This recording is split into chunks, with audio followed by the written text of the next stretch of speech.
This week's big review is the Dan Bau from Boulder Sounds, and man, this was a tough library to review, but let's start with the specs. This is a 2GB library, runs in the full version of Contact 5, and it's a sampled single-stringed Vietnamese instrument which is centuries old. Do check out the walkthrough video on the Boulder Sounds website where the head honcho there, Dennis, actually plays a real-life Dan Bau. Now, I've actually been to Vietnam and I saw a couple of these instruments being played at several different kind of traditional shows. It's a unique sound, I love the sound of it, and it's very beautiful when it's played well. And here's the rub, that's where I had so much trouble reviewing this library, as I'm simply not very good at playing the Dan Bau, but more on that later.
The interface is reasonably simple, with two main windows for playback and effects.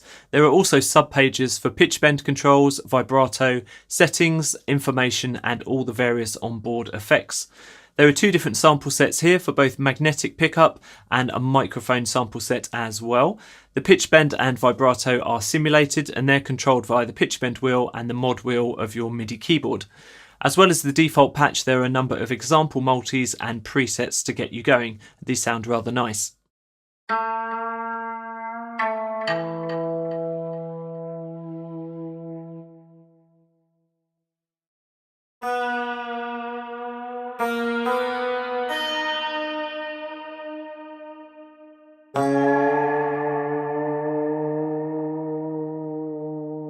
Although the artwork on the interface is lovely, they should have taken it all the way, in my opinion, and extended that style to the buttons and dials, rather than just using the stock Contact ones, which are a bit tired and quite ugly looking, I think. Aside from this though, the interface does make it easy to see what all the functions do, although there's an unnecessary amount of clicking around to get to the various different menus, and these could have been hosted on a couple of pages with some smarter design choices. So onto the sound, which I initially thought was absolutely awful because I'd only loaded the default patch. However, once I'd realised this and started adding reverb, delay and changing the microphone options and such like, the sound improved immensely. For anyone new to the library, I'd actually advise you to start with the example presets or the multis, as these give a much better idea of what this instrument can do. I'm sorry to say that the limitations of this library come down to my own inability to play the instrument in a realistic way, and I was particularly bad at that.